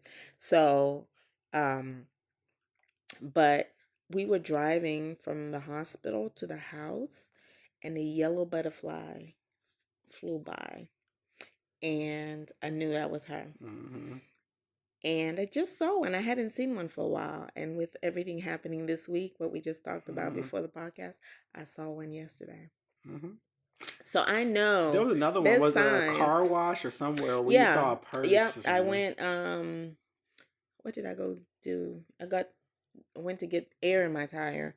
And the lady that was in the waiting room had the exact same model, color, everything, car my sister had, and her same purse. And I was like, oh my God. And I just sat there. I was like, hey. I mean, I didn't want to freak the lady out, so I said it in my head, but I was like, okay, hi sis. It's so real. My mom comes to me in dreams, and it was funny because I want to see. I haven't dreamt of her yet. It's honestly I'm going to see Janet Jackson next month. And I had a dream my mom was giving me the ticket. She was like, she was giving me the mail. She's like, oh, you're going to see Janet? Oh, I'm so proud of you. You out here doing your...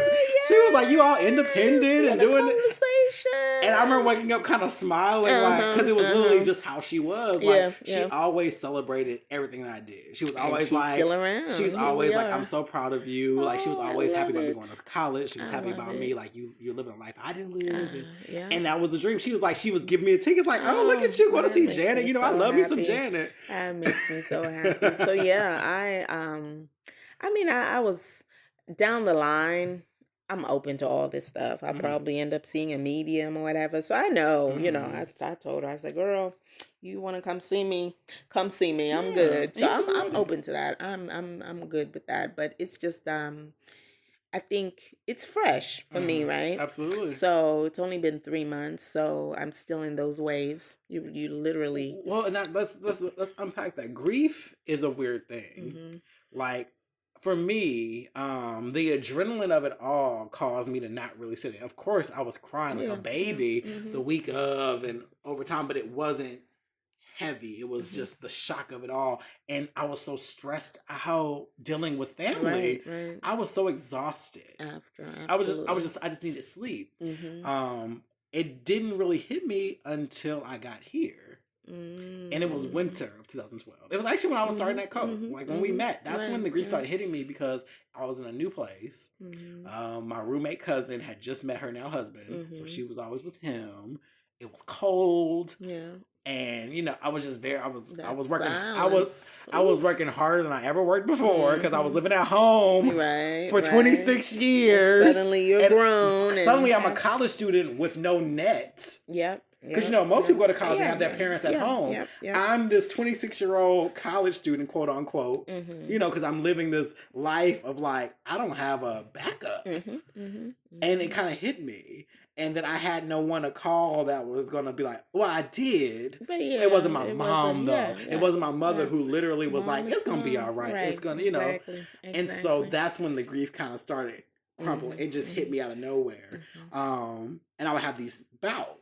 And then over time, you do get stronger. It does. What I hate about my mom died, I kept having people tell me, oh, it never gets better. I'm like, well, I was like, don't you ever be a motivational speaker. Who says that? Oh, I had some people say, never gets better. Someone was like, oh, you never. They said it only gets worse over time. I was like, girl, don't go into motivational speaking anytime soon. Stick to your job. Who says this? But the thing about it is, I tell people, that's not my story.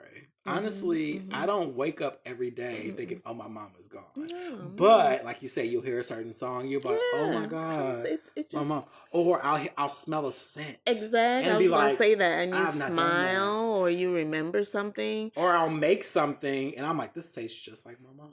And I'm like, oh my God. And but in a way though, those moments are actually beautiful. They're not meant to be gorgeous. Sad. It's kind of like a connection to the past, and it's like a quick second. Funny thing is, I was stressing about something a couple weeks ago, and literally heard my mom talking to me like, boy, you better stop. Right, like it's gonna be what it is. And, you know, it's all you can always do this, and literally everything got better the next day. And it's those moments. And it brings the love to a higher higher thing. And it's like, bodies pass away, but energy doesn't die. That energy is still here. And that energy has definitely followed me to Atlanta. Even my dad. I mean, I bring my dad, like, there's times, like, I remember when I was making when money was tighter. I mean, it ain't got that much better, but it's better than it was. But when money was tighter and I was making 20-some, 30-some, right. Shit.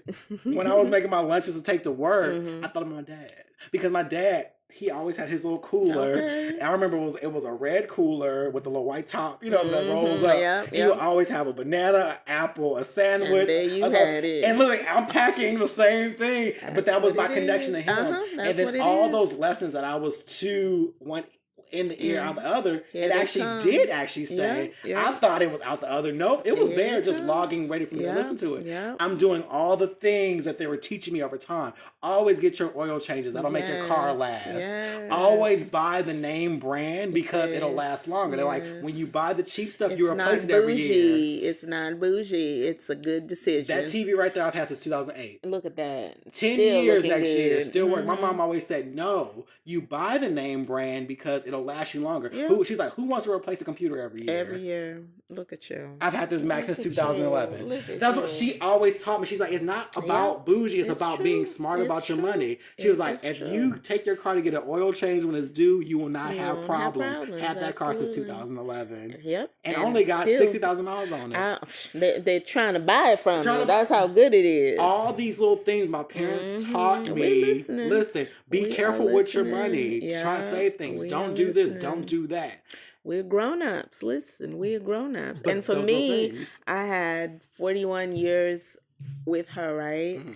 But I have her 3 kids. Do you know what I mean? So you got reminders right there yeah, in your face. so I have my memories as a little sister, but then I have a piece of her in all 3 of them, and you can see it, you know. So that's fun. That's really cool, and it's just. It's life. Yeah. Death and dying, grief, it's what it is. I mean, she made her mark. Yeah. She really did. And I think that's one that's thing. all She that made her we mark wanna on this do. world. That's always, honestly, that's what I think. I know that's something I think about often. Mhm. I always want to make sure I'm leaving something here in my friendships, She made her mark. hell, in this podcast, whatever it is. Okay. I always want to make sure I'm leaving something. Yep. The people that laugh at me, whatever it is, I Whatever. want it to be joyous. I never And want I it to be a think bad you thing. and I don't know if it was from that experience for you or before that, and for me it was definitely before this. But we live, we live fully. Like, we are in the moment. Mhm. We set out to do stuff. You know what I'm saying? Here you are about to go to another country. Look at that. Yes. Bucket list stuff. I Yeah. mean, you know, your mama would be just tickled pink right now knowing that. So it's like that's one thing I decided years ago. I think for me it was my divorce. I think that's when I decided, like, we got one life. Yeah. We got one life. And you know Live what it. I always said about that puzzle?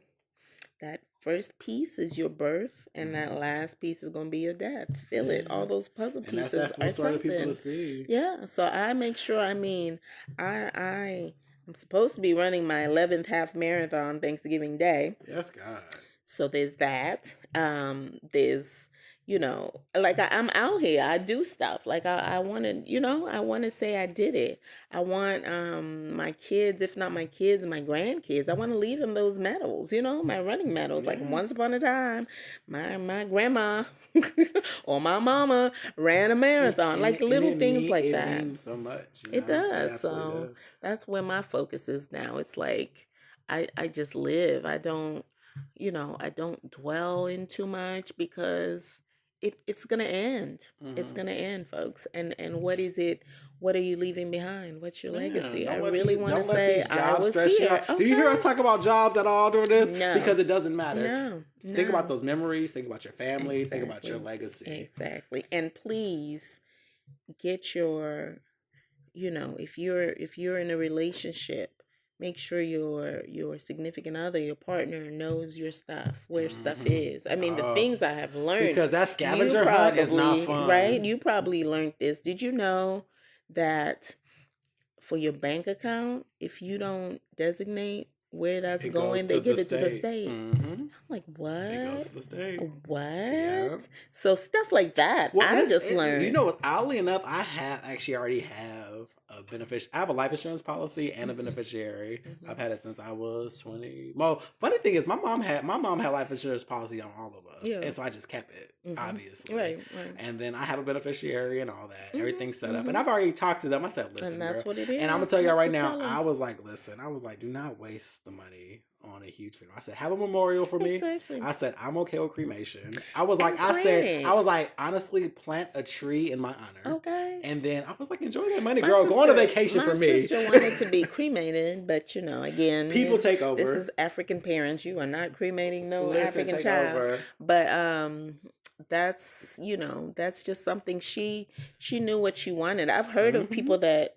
Who told me this? Somebody told me that their mother planned the whole funeral out. I mean, she had the program, everything. You just had to fill in the date. There's nothing to be ready. I mean, and that's how. I mean, a lot of people do that. And I won't say like I wouldn't plan out completely. I think I would do like elements. I honestly don't have a problem with going and dropping the money for. Like if I would have the money, I would go and drop all the money for it, because the process, as you know, it's like buying a car, and because that's a business. business. It And I is. remember him, like, they were charging us for the gloves that the people wore. Oh, if The you want gloves, these. you're like, And I was like, and that's hard for a grieving yeah, family to yeah, go through. yeah, yeah. So definitely be ready for and they that. have now,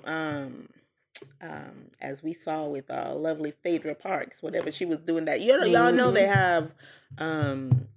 have payment plans or whatever. You can set it up already. So if you're in that position, go ahead and do that, so your family don't have to deal with it. Think so about go your ahead. family. Yeah, It's a think lot about to your grieve. It's a family. lot to grieve and also be sold luxury caskets, Yeah, baby. They yeah, were talking about some. okay. Oh, this will hold the remains. Rolls I Royce was like, she casket. gone.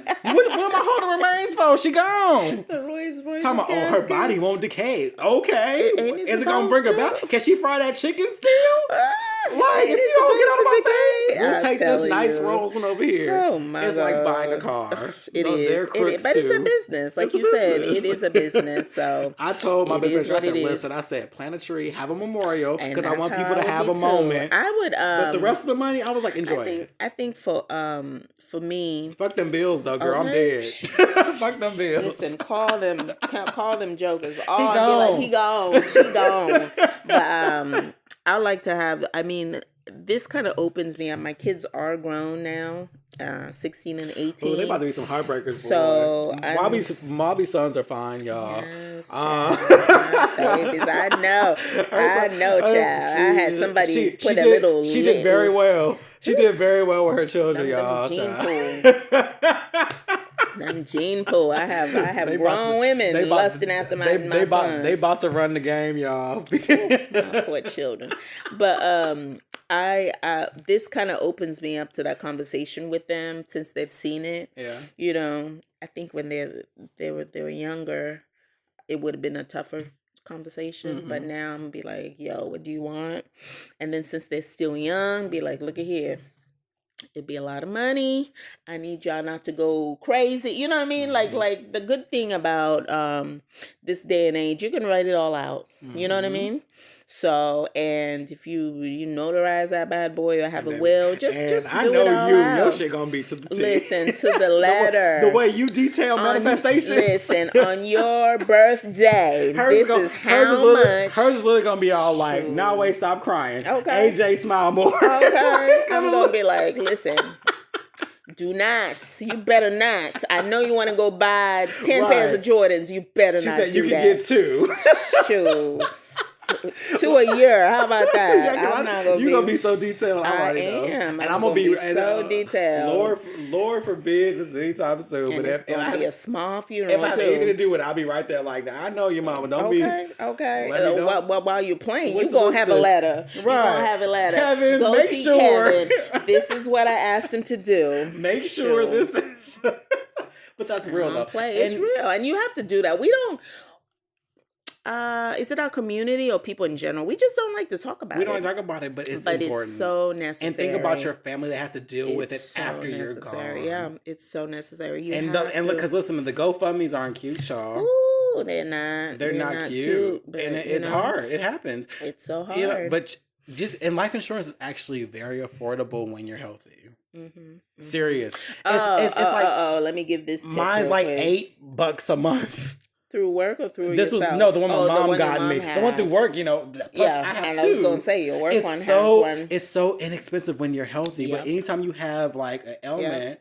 Or It anything, goes they crazy. skyrocket. So Yep. it's best to go ahead and just Yeah. you pay for Netflix, you can get that life Okay. insurance, y'all, It's for a good amount of money. Let me tell you, $25. my beneficiary You get about a to good be one. popping. I'm jealous of them. I'm jealous. I said, you about to be Listen, popping? I don't even have that in life. I need to see this list, child. I was like, I don't even get this in See life. this list because I need to go on vacation too now, Kevin. I need you to do some modifications. I might, you know, you gotta, you need another couple years. Okay, I got you. say. But she about to be popping.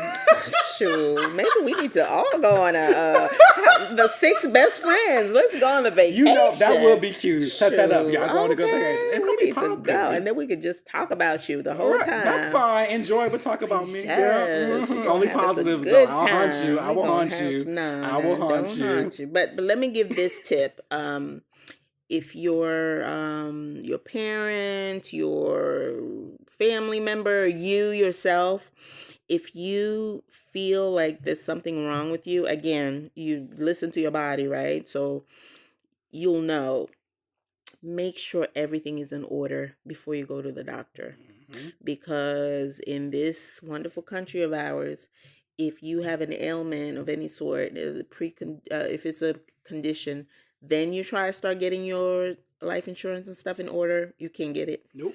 So just make sure you get all that, especially if you're young and healthy right now. Just go ahead and get it. I mean, you can get some as low as $12, $25, cheaper, $6 to $8. How high do you want to go? Okay, and $8 will get you about $50,000, and that's about what a funeral will cost. Well, no, a funeral it's like $14,000. Yeah. So you want some money left over for somebody. So $50,000 if you're young and don't have anything, you want to leave that. You don't want your family to stress out. So please. That Starbucks, that Netflix, just think of it that way. I'm looking at mine right now like, how am I worth this much dead, but I can't even get a quarter of this? Listen to me. I have had this conversation, and that gives me peace of mind. Like, my kids will be living better when I'm dead. What about how I feel? What about what's best for me? Ain't that terrible? They'll be living so good when I'm dead. Oh, my God. What is wrong with this country? Yeah. Something wrong with this country. But that's insurance in general. Like how we pay the car insurance. Like, you pay all this money for just in case, and then when you get an accident, they try to be petty and not even want to fix the car. I'm like, well, petty LaBelle. So, well, we want to take you to the cheap mechanic. Okay. We don't want to go there. We want to do. We gonna give you. What about that money I've been paying for 5 years? It ain't gonna be the same color as your car. It's gonna be close. Jesus. It's gonna be off whites. Eggshell white. Well. Okay, so to kind of close it, what is a final thing I want to talk on, or like next steps? I know I was like this before my parents died. It was honestly one of my biggest fears. I was like, oh my God, I never want to see the day that I have to bury my parents. And it happened. Bow, bow, bow, bow, bow. That's what I'm like, that time frame. Woo. But look, but then you hit it and you're like, oh, what's my new fear? Because I didn't hit that. I would say, though it is a hard experience, it will not paralyze you the way you think it will. I have people who say, oh, I'm just going to be done when my mom's out of here. I'm like, no. I was like, you're putting a lot on it. It's going to be hard. It grew you up, like you said. A new person was born. I got a backbone. Yeah, people were like, Kevin, they're like, Kevin, you don't play now. I said, I sure don't, because how can I? I don't have mommy and daddy to sit here and protect me. I got to protect myself. So no is final. I can attest to that. It grows you up. I mean, it's for me, I kind of alluded to it. I'm living. I'm out here living. Like, that fear does go away, not just with death, but in other things. I mean, heck, I'm gonna skydive. I'm gonna do whatever. Everything that fear that you want to feel what it's like. Yeah, because you're like, whoa, it goes. It's done. It's gone away. You have to make your mark. So I think that's my biggest takeaway is all this stuff we worry about, girl. And I remember why are we worried? What is this about? And like, also, you talked about like diet. I remember we were talking. I don't know if she was still here, but we had a conversation. I think if she was still here, you were all like, you know what? This is exactly why I'm going to be vegetarian. You were all like, because I feel like if I can control my health in this aspect, and I know this is preventable, why wouldn't I take the steps to continue? It was probably subconsciously. I mean, I heard, like I said, Dr. Romeo Brooks or whatever. That was like, oh, I'm going to try this. But I think subconsciously, when you watch someone deteriorate, it's hard. I mean, you watching somebody's organs shutting down. Yeah, it does something to you. You're like, you know what? Indeed. Maybe I don't need those ribs right now. I don't need that. Like, you know what I'm saying? So maybe subconsciously that was happening as well.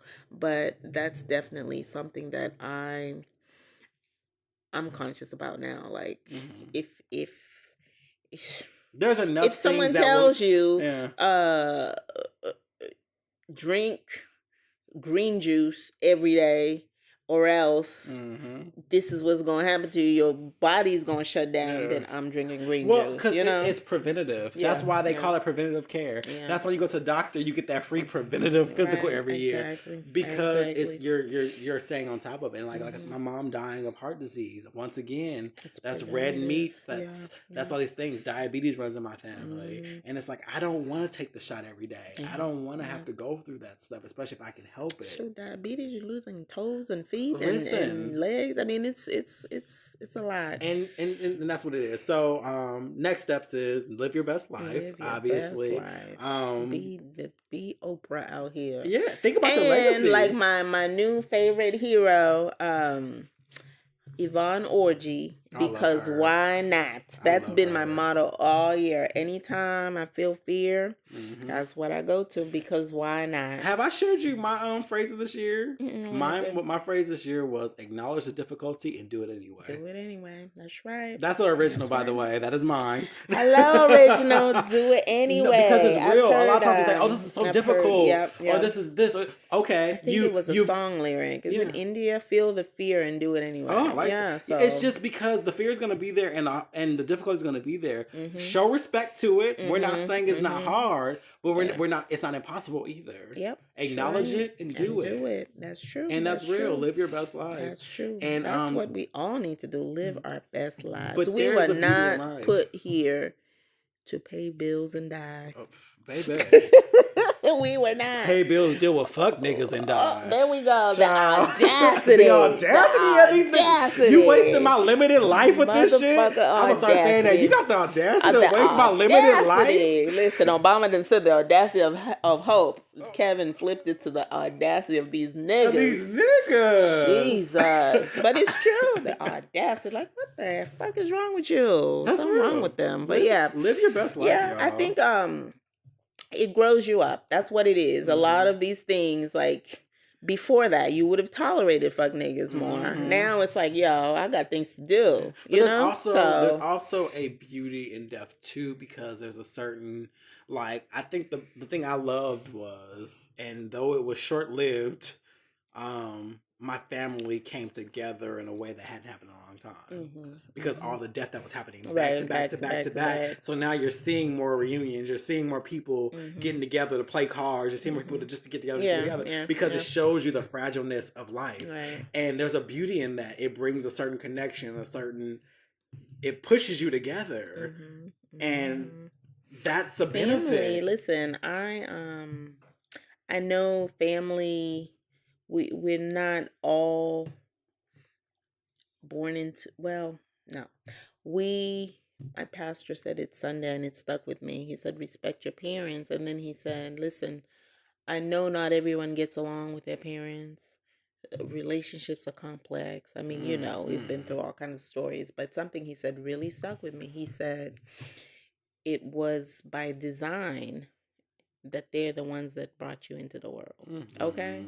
So I know we got issues, family get and then you make your own family, blood that are not blood relatives. Listen. But there's something about those people that brought you into this world, if you got to love them from afar, then by all means, for your sake and sanity, but acknowledge them. They are the ones that brought you into this world for a reason. So you got here, and that's honestly because my biological parents are still alive, and by my parents who raised me passing on, it did kind of open up this door of like. I don't have any grudges towards them. I actually thank them because I had a great life. Listen, my parents who raised it was that night. I went to private schools. I was a spoiled ass kid, and I thank them. I didn't live it wasn't a story of you left me so I struggled. No, you actually you actually gave me game by saying I couldn't do it. And even if they did, do your work. Acknowledge them from afar or whatever it is you need to do for your sanity. We're Facebook friends. Yeah. It was funny because my mom actually commented on my picture the other day. The black and Not white your one. naked one. No, but you know what's odd though? She be liking all of them now. Oh, Jesus. But my mom, my biological mom is very youthful. We'll say she's one of those people who just Miss Mom. Yeah, Miss V, I know exactly. her. But she commented, she was like, "You look really good, Kevin. Keep up the good work." And I was like, "Thank you. Thank Give you, a little heart Miss emoji. V. Yes, Thank you." come And through. then my father, he likes he pops up every couple months and likes everything. Look, speaking of cat daddies, Lord have mercy, y'all. Kevin's daddy is Kevin. 30 years from now. Pretty much. Oh my God, y'all are twins. Pretty much. He is 28 years older than me. Pretty much. Listen, your parents made some fine children now. Well, thanks. Because you and your brother, they're who are y'all? Y'all Ebony and since Cameron. I've dropped weight, I feel like I look even more like Victor. Like him. The more because I look at pictures, I'm like, oh God, damn, I like Victor in this picture. And even little Facebook like tag Victor. No, it's me. No Facebook, it's me. I need Facebook stop doing that. They're like, you want to tag don't know Victor? my life. No, that's me. That's me. That's me. leave the face recognition alone. They stay saying tag Victor. No, that's me. Well, you need to do a side by side now. Oh yeah. Now I need to get out there. I need Victor to come here. I want him to come out here too. I do. I need to see I want some of my family to come here anyway. Like no one travels. They all are like to get out of they're all LA. plane phobic. What? And y'all can't drive here. You got to get on a plane. Yeah, they keep saying my sister's like, I'm gonna come visit. I said, well, girl, what's up? Let me know. Okay, we're gonna get them here. We're gonna get them here. But yeah, live your best lives, people. Yeah. Live your best lives and prepare. Yeah. Just you never know what Life the future is precious. brings. You never know. Them grudges, cancel them. My God. Get over it. You drinking poison. Like you drinking poison is just not worth it. Because once the person's gone, you can't do nothing about it. Okay. And that resentment is not fun. Okay. I mean, I don't know from experience. I've seen other people do it. We're not saying that like all these good people die or whatever. Listen, just someone that dies, you might be having an issue, and that's okay. But you just have to acknowledge that you can't take that with you. You know what I'm saying? So make peace and let it go. Yeah, and that dream you are chasing, keep chasing it. Don't give up on it. Life is so short. Do it. Listen, take a page out of Jump out Donna's that plane. book and continue to get your nails done. Okay, get your lashes. Don't ever stop until it ain't over till it's over. Listen, that's a word though. She didn't even stop. That girl's buried with her lashes. Listen, but that's life though. You're not dead until you're dead. You're not. And you, please, just think about leaving your mark on this earth. We do ourselves such a disservice where we think, we just get into that woe is me thing. Or we live other people's lives that they built for us. Oh my God. The box that they had. This is your box. No, it's not my box, bitch. And stop. While we're giving out advice, stop comparing yourself to others. This Instagram culture. Yeah. Your lane is your lane, you know? And their lane is filtered. So get over it. Listen, the Nashville filter, whatever, one of those, please. Yeah. Just find what you need to do and make it work, because that's something you really have to stop yourself. This is such a comparison culture, and look at all those pictures. You know, some of them, they're for the gram. That's all. I mean, come on now. We're smarter than that. We are smarter than that. Put that phone down and live. Go take a walk. Take a hike. Yeah. Take a class. Yeah. It's that interest you've been talking about. Okay, go get it. Go get it. Go get it. Look, are we married now? Go get it. Well, it's funny. I was just talking. I was just talking to some friends on Marco Polo, and lately the biggest thing that people have been saying has been about, they're like, Kevin, you are funny as hell. And I'm just like, thank you. I like being funny. And I tell people, I said, stand-up comedy has been on my list for the longest time, but it's still a huge fear of mine. Yeah. And so they were talking today, they were like, Kevin, they were like, so if you get on the stage and they don't like you, then what? So what? Okay. You still live. Fear. And I was like, you're right. Fear. They boo, so you come back the next time. On the other side. Or they could completely love you and think you're the funniest thing since sliced bread. Exactly. And so that is something on my list. 2018. We have to do something that we fear. I do enjoy comedy a lot. But Vortex actually offers a comedy class. It's like $600, but it's like 18 weeks. Well, listen. They tell you how to develop it, and then you graduate by actually performing in front of a crowd. I'm here for it. And so I'm here for I'm it. considering that. Hell, I may do a little GoFundMe for that if y'all want to go ahead and pay for it. But yeah, no, I do want to do stand up. That is not bad for 18 weeks. Yeah, they teach you. We work through $600. work through your jokes. You work through different things, and then you graduate by performing in front of. Let me tell you something. Every single week, I bust out laughing on the podcast. So you're already there. It's just getting on the stage in front of people. I love making people laugh, and I'm learning that even in common conversation, like every week with Sensei Raven and yoga, he's like, Kevin, this is the funniest class I ever teach. Like, he can barely do things because I'm always just saying stuff. And he's just like, Kevin, like, it's real life. It's real life. But you took me out every week. I every week when I'm listening to the podcast, I'm texting him. As he's saying something, and this week I just forgot to do it. But when you started talking about that deep freezer, I said, you know what? People legit are getting excited about deep freezer. Thread counts on sheets. Listen. My next big purchase is a bed. I'm getting a big bed. You better get your Tempur-Pedic with all the memory, everything, all that. Mm-hmm. Listen, and the remote. Yeah, mine is a 69. Thank you. Okay, 69. That's my sleep number. What is that on the bed where you can lift the back up and the leg? Yes, I see it now. But my father always said the two things you should never skimp on are a pair of shoes in your bed. There you go. They say you always should have comfortable shoes to walk in. You should always have a good night's sleep. Guess what? Kevin gave him a bed. Wait, what they got now? Casper mattresses. I don't care. I'll take it all. Okay. Hello, Casper. You want to sponsor the podcast? Send us a yes, bed. Please. Send us a mattress. But yeah, I need to sample it so I can tell the people what it's about. Listen, I'm manifesting a big bed in 2018. Yes, you better get your California king spread on out. Listen, it's gonna fill up that whole room. Okay. Just walk in, just I'm bed. Here for it. Just bed and closet. Look, you can't even get around it. Don't worry about it. You know what? While we're playing, my couch was like that. I was fight. I just got the biggest couch I could find. That thing couldn't even fit my living room. Who needs an end table? Who needs an end table? No, on this how about couch? I had to put half of it outside on my porch because it was so big. It was cute. It was a little vacation home. I was so excited to buy my own freaking couch. Yes, so like, girl, this couch is not for an apartment. This is for a 8,000 square foot house. But I sure enough bought that couch.